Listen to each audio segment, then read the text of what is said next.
It's my pleasure to welcome President Kiir of South Sudan. The President and I have visited many times there and here, and I've had the privilege of being with him at the moment that the referendum took place that gave birth to the nation of South Sudan. This is a very timely meeting because right now South Sudan is suffering the fate of being the most food insecure nation in the world as a consequence of man-made circumstances. There is a struggle going on, which has been going on for some time, in which innocent civilians are caught up. And President Kiir has agreed, along with the former Vice President Riek Machar, to negotiate and ultimately to engage in the creation of a unity transition government. That transition government needs to be negotiated.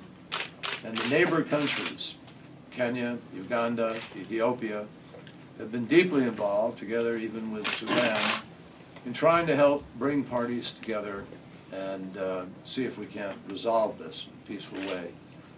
So our hope is that we can have a discussion today that helps to clarify the road ahead, to try to minimize the violence. There is a commission of inquiry on what has been happening on the ground. It's very important for us to figure out how that will also figure into the future here. The most important thing, and I know President Kiir agrees with this, is to make sure that the people are able to find security, and hopefully that we're able to get food, medicine, humanitarian assistance to people at a time of huge need.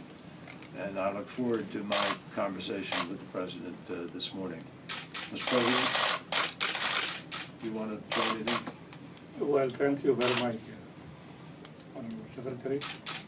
And it is my pleasure to be in Washington at this moment.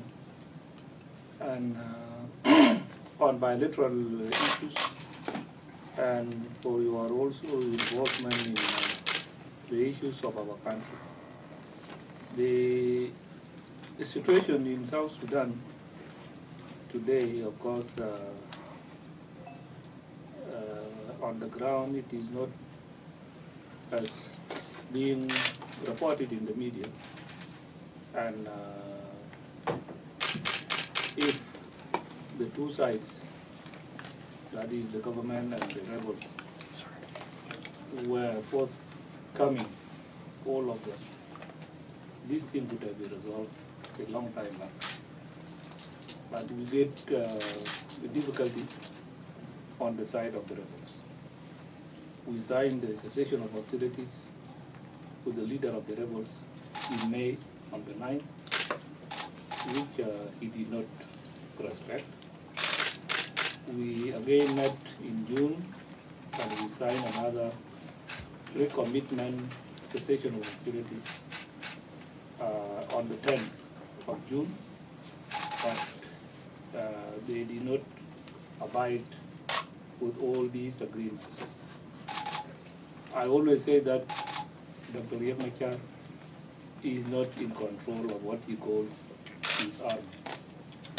And so each commanders in different areas are operating on their own. I want to repeat what I said in that meeting, the last meeting. I told the press that if peace was to be brought to South Sudan today or tomorrow, I'll be happy, because the people who are dying on both sides are my people. I'm an elected president, and the people who elected me were not from my tribe. I was elected by all the people of South Sudan. So whether people die in support of Riek Machar or in my support, these are all my people. Those who are in need of humanitarian assistance can be served anywhere where they are. This is still my position today, that if there is any humanitarian assistance that are to be delivered to the people who are affected, this thing can go unhindered. And it has been happening that humanitarian assistance have been going to the areas affected by this conflict. I'm hopeful that we are going to find a solution very soon to that conflict. Thank you, Mr. President.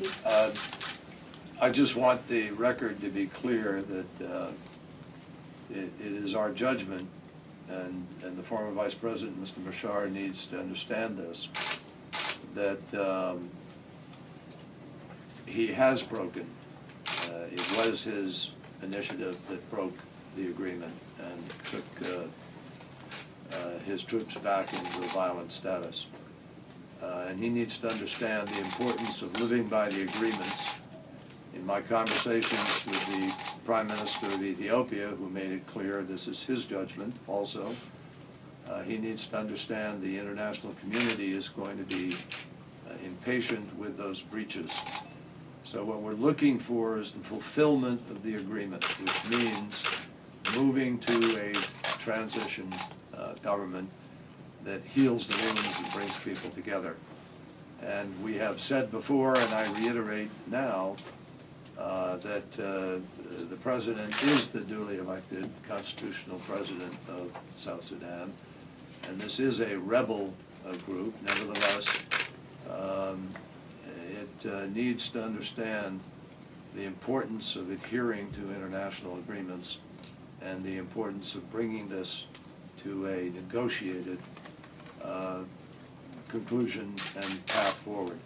So I hope today we can find a way to get back to these talks in a serious way, Mr. President. And I thank you very, very much for your statement and for being here to join us for this conversation. Thank you all. We have one more handshake. Thank you all very much. Sure, you want to do a handshake? Please. Mr. President, we'll do a handshake. You want to stand up, please? Thank you, sir. Happy to do it. Thank you.